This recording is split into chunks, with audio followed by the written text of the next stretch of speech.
O, pinapa-warm up pa sila o. Taray na warm up. Huwag kayo, kami walang ganyan.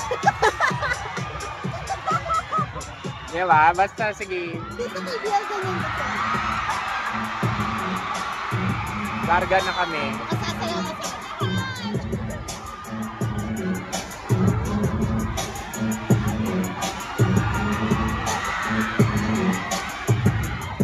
Hindi, matatanda na itong mga kailangan ng mga Stretching.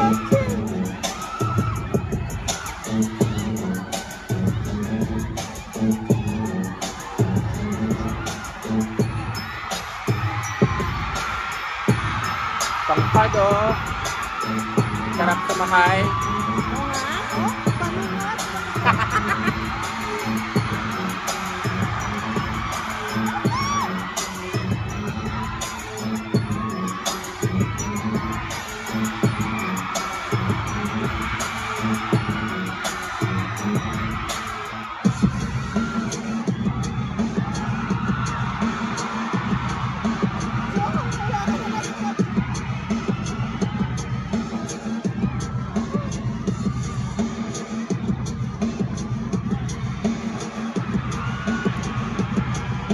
Gwapo ni Dustin, my God. Gwapo nga niya.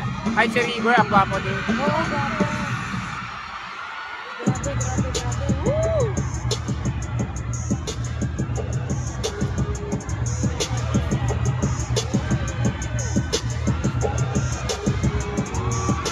Woo! Ang gwapo, shit.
O, pagod na kami. Tama na yan. Kasi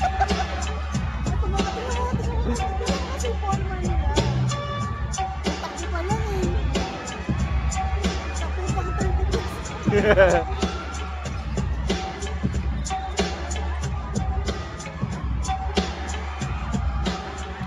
Gawin ka natin yung mix.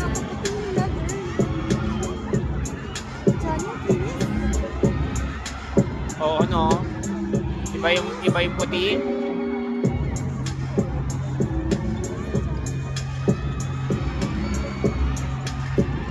Grabe, gwapo. Ba't si David malungkot? Parang kulang sa tulog. Kiss mo nga, para lumakas.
Once again, we're live. There you go.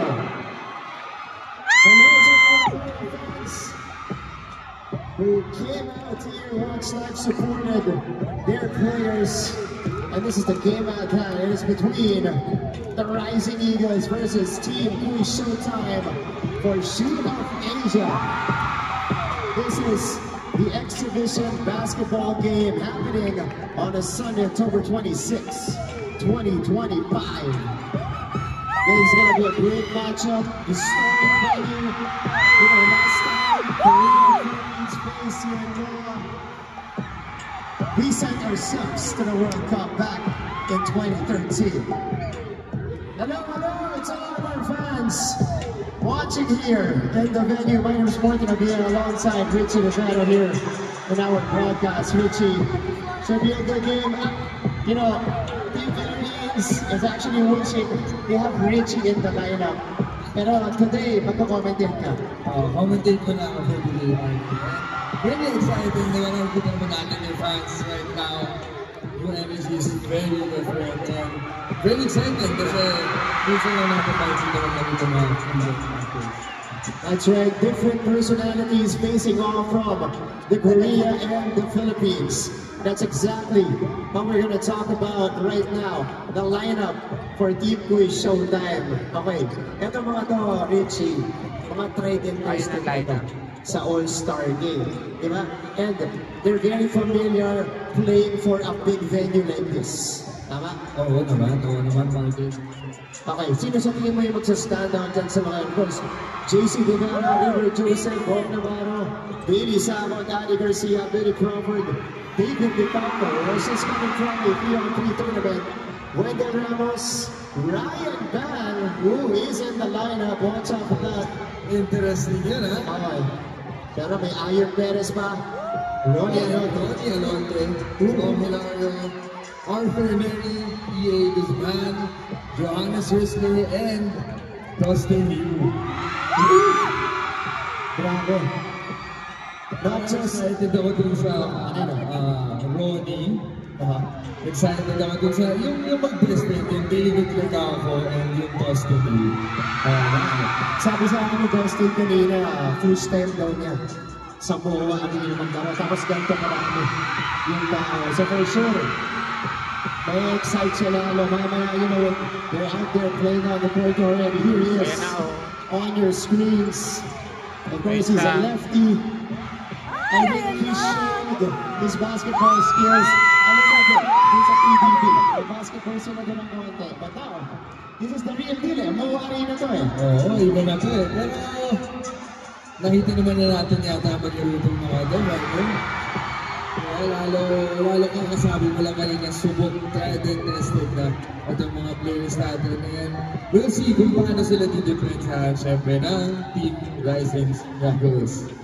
Speaking of tried and tested, Jong Hilario, of course, alam niya kung paano mag-perform at pasayahin yung fans natin dito. But may ibang side si Kuya Jong eh, na seryoso rin mag-basketball. DDM din sa River. Tingnan natin yan dito. Medyo pagdating niya pa lang kanina nung introduction, medyo seryoso na talaga siya. And also, kay Kuya Bob, exciting. That's right. Kuya Bob Navarro is, of course, the team captain of Team Kui Showtime. You know, he'll be tasked to lead this team alongside their head coach, Coach Bujing Akot. So, Coach Bujing, sanay na rin yan, of course, handling different stars in All-Star games. Okay, so that's it for our team in white. Now let's move on to the other side. For Team Korea, the Rising Eagles, we have Park Chan-woon, Lee Dae-hee, Son Tae-jin, Oh Seung-hoon, Moon Soo-in, Jung Hyun-min, Jung Jin-woon, Johnny of NCT. I just had to let the crowd enter there. Kim Taek also here, Park Eun-suk, and their team captain, Choi Min-ho.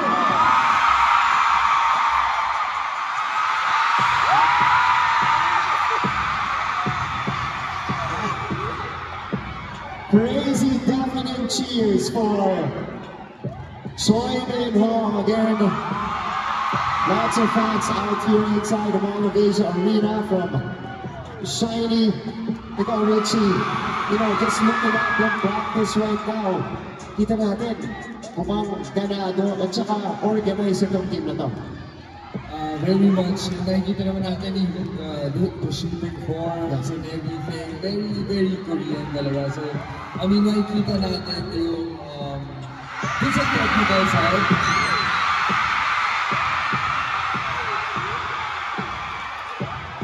And I'm very excited talaga. Kasi excited ng mga fans natin. But going back to that, sobrang exciting kasi I haven't seen Korean celebrities play, and me myself, I'm very excited to see them. Don't worry, we're just letting you hear the crowd here inside the venue. But, basketball is a rising sport in Korea. Mas lalong dumadami yung mga fans nila. This is actually an effort, to not just promote the artists, but in a way also promoting basketball in Korea, because this team has been together for a while now. Kasi talagang sama-sama sila. This is for a show, and this is actually the final quest for them against Team Philippines. So, as much as this is a friendly game, mamaya, we expect them to really go all out. So we're still waiting for our players here, still in the warm-up round, or warm-up time rather. This is the game at hand. The Team Philippines, Quiz Showtime versus Team Korea, the Rising Eagles. Let's go to a quick break. When we return, tip-off time.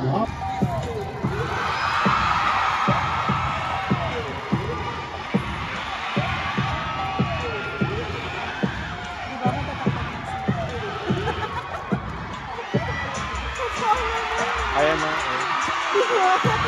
Mag-cherry per? Mamaya makikita na natin yan.